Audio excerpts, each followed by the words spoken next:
Last night, on the President's orders, U.S. Central Command, under the command of General Eric Kurilla, executed Operation Midnight Hammer, a deliberate and precise strike against 3 Iranian nuclear facilities. This was a complex and high-risk mission carried out with exceptional skill and discipline by our joint force. I want to thank every service member, planner, operator that made this mission possible.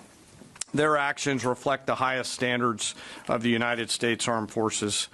This operation was designed to severely degrade Iran's nuclear weapons infrastructure. It was planned and executed across multiple domains and theaters with coordination that reflects our ability to project power globally with speed and precision at the time and place of our nation's choosing.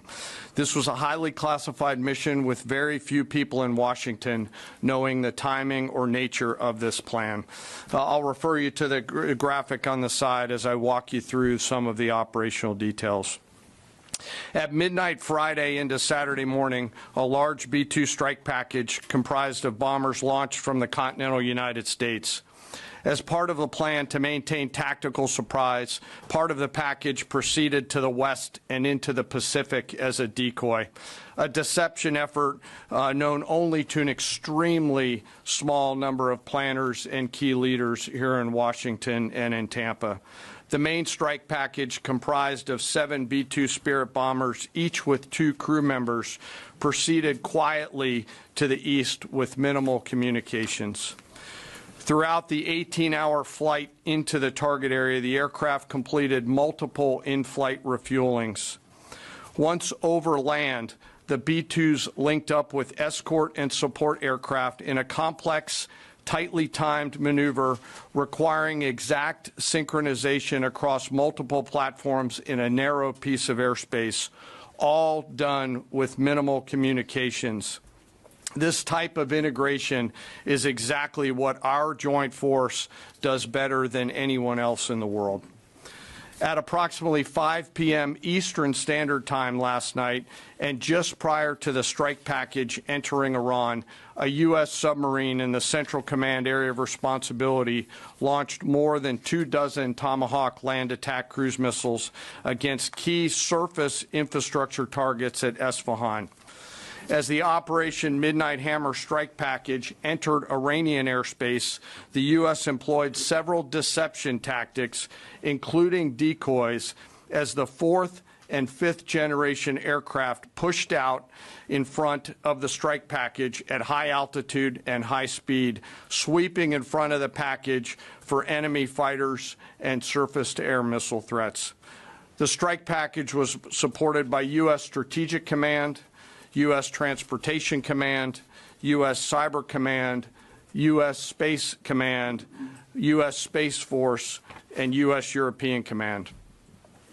As the strike package approached Fordo and Natanz, the U.S. protection package employed high-speed suppression weapons to ensure safe passage of the strike package, with fighter assets employing preemptive suppressing fires against any potential Iranian surface-to-air threats.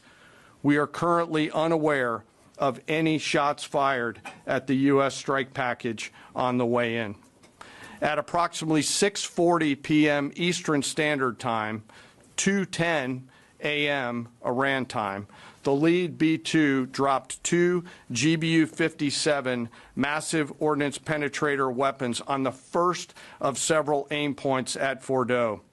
As the President stated last night, the remaining bombers then hit their targets as well, with a total of 14 MOPs dropped against 2 nuclear target areas. All 3 Iranian nuclear infrastructure targets were struck between 6:40 p.m. and 7:05 p.m. Eastern Time. Again, that's about 2:10 in the morning local time in Iran, with the Tomahawk missiles being the last to strike at Esfahan to ensure we retain the element of surprise throughout the operation. Following weapons release, the Midnight Hammer strike package exited Iranian airspace and the package began its return home. We are unaware of any shots fired at the package on the way out. Iran's fighters did not fly, and it appears that Iran's surface-to-air missile systems did not see us. Throughout the mission, we retained the element of surprise. In total, U.S. forces employed approximately 75 precision-guided weapons during this operation. This included, as the President stated last night, 14 30,000-pound GBU-57 massive ordnance penetrators, marking the first ever operational use of this weapon. I know that battle damage is of great interest. Final battle damage will take some time, but initial battle damage assessments indicate that all three sites sustained extremely severe damage and destruction. More than 125 U.S. aircraft participated in this mission, including B-2 stealth bombers, multiple flights of fourth and fifth generation fighters, dozens and dozens of air refueling tankers, a guided missile submarine, and a full array of intelligence, surveillance, and reconnaissance aircraft, as well as hundreds of maintenance and operational professionals.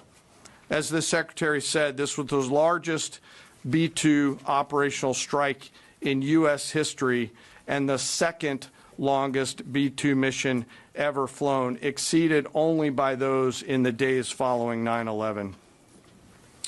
Well prior to the strike, General Kurilla elevated force protection measures across the region, especially in Iraq, Syria, and the Gulf.